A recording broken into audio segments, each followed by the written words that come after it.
Catus Maximus here. Here's another find in my tool hunts. This is a sale I haven't gone, that I rarely go to, although I do hear about them and see them advertised, which is a Grange sale. Granges, at least for my non-United States viewers and even my U.S. viewers, Granges are kind of like community centers out in the country. People out in the country, it's really spread out, so they have what are known as Granges, which are, once again, just community centers, places for people to have meetings and gatherings and that type of stuff. This was a Grange sale, and it was a town about 20 miles away, so got together with a friend, and we decided to go and check it out. And there's some expensive stuff, some odd stuff, and then there was this, just in a case. It was 20 bucks. Couldn't really tell, although this I can tell now. I know what's inside it. We can just see some of the remaining logo, so it's the original case. 20 bucks. Opened it up and saw this neat little 3/8 inch Apco Mossberg torque wrench. This is a dial torque wrench. So dial torque wrenches are the same as deflecting beam. That would be the same as these. They basically, I mean, this was calibrated at some point. It looks like it was calibrated in 1980 as far as I can tell. But they're the same as a deflecting beam. They really don't go out of calibration. They're very accurate.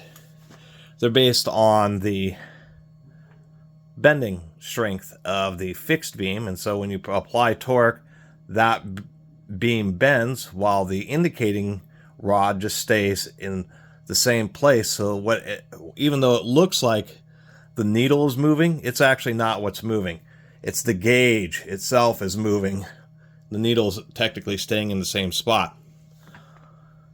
What they're doing in here is, instead of having a needle and a gauge, there's a gear connected to this needle.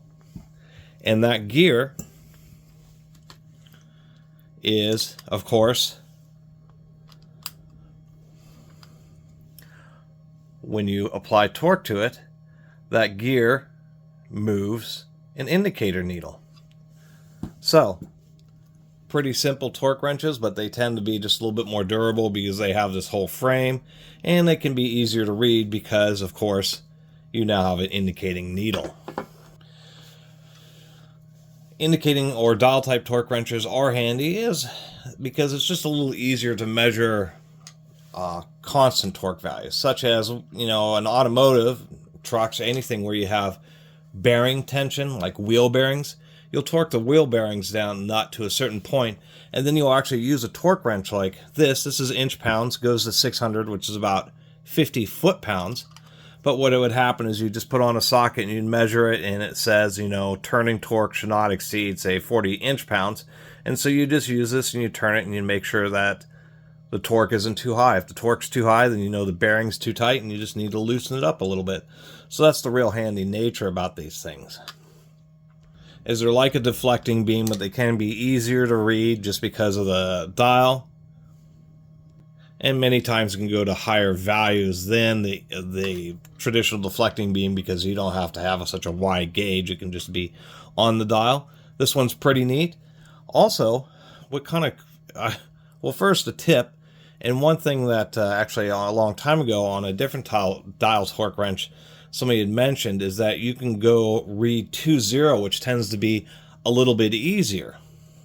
What it means is, since these dials are easy to turn, if I want to torque something to 100 inch-pounds, what I would do is I'd actually set it to the value that I want to torque it to, and then I would apply it to the fastener, and then as I'm torquing, since I want 100 inch-pounds, it's set to 100 inch-pounds, as I torque, it's easier to do it this way, where you're actually going 2-0. Rather than trying to hit a specific number on the gauge, you just set it to that number where it's easiest.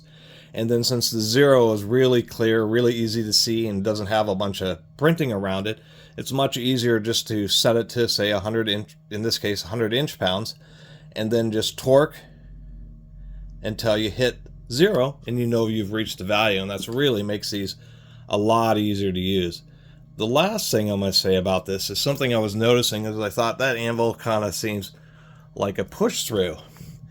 And what really kind of made me think about it is I have this old Central. Now, Central Tools was an old American-made instrument manufacturer. This is not to be confused with any of the Central brands that Harbor Freight sells. But I had this dial torque wrench, which was to show you kind of, this is a more open frame, and what's happening here is as you're torquing, one of these rods is actually moving in and out in order to activate the dial. So this is an exposed beam dial torque wrench, where of course this one's a little bit nicer being enclosed with a cast aluminum body. But I was kind of noticing that the anvil, and I knew on this one that the anvil could pop out and you could flip it around if you wanted to. Well, I noticed that on this Apco, that was the same, it looks similar, and indeed, this anvil pops out. I got these wrenches years apart, and I didn't know that there must be some kind of standard.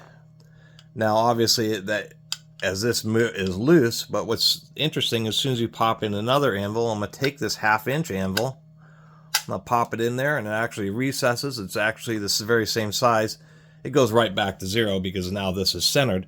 And so I just converted that to a 3/8, and of course, the 3/8 one will fit in the central. So apparently there is some kind of standard here with these removable anvil torque wrenches, and I thought that was the neatest thing. So now between these two torque wrenches, just depending on the anvil I use, either one of these can be used with either 3/8 or 1/2-inch sockets, but not having to use any kind of adapter. I just swap out the anvil itself, just like so. And of course the anvils themselves are, I mean, look like identical parts, except for one. They're both 1/2-inch square, but one's been turned down to 3/8. So I thought that was just a real neat property with this Apco Mossberg and this central. And now that years of perseverance have ended up with both these wrenches, I think that's kind of a neat deal where I can have a 150 foot-pound 3/8 drive torque wrench. Of course, you can use little adapters, but it's nicer when it's just the anvil and it's nice and close to the torque wrench head. But nonetheless, I thought that was kind of a cool feature, that I can swap these anvils and they're both intercompatible with each other. Anyway, that was just part of me documenting this old Apco Mossberg. Pretty well respected torque wrench manufacturer. The only thing I don't respect a lot is this box. I mean, it may have had padding at some point, but right now, I mean, the torque wrench racks around and there's so much space that the end of this actually can pop out and start rattling around, so I just ended up adding a piece of foam in there. They could have done a little better job of the case, but nonetheless, I mean, this is a big old steel plate on the bottom, big aluminum casting, nice flanges to help protect the dial face, which is actually nice and clear. Only thing I don't understand is why it's open on the end, why they didn't have that closed off. But besides that, I don't have many dial torque wrenches, and I always kind of thought they're neat and do like using them. Mainly because you have a visual reference. It's still analog and mechanical, not, no batteries or electronics. And when you're torquing, you just pull it up right until you see it hit the value. Or in the case I showed you, you set it to the value and then you pull it down to 0. And even versus click type torque wrenches, which are great in a million situations, you're kind of pulling and you're waiting to feel that click. Where this, you actually get a kind of monitor your progress a little bit more. And it's not a very common tool company. Well, common in some industries, but a lot of consumer stuff, you just don't run into an Apco Mossberg torque wrench very often. So just wanted to make a little video blabbing and documenting about it, and think it's super cool about the interchangeable anvil compatibility with this old central. Really appreciate everybody who's been watching. See you next time.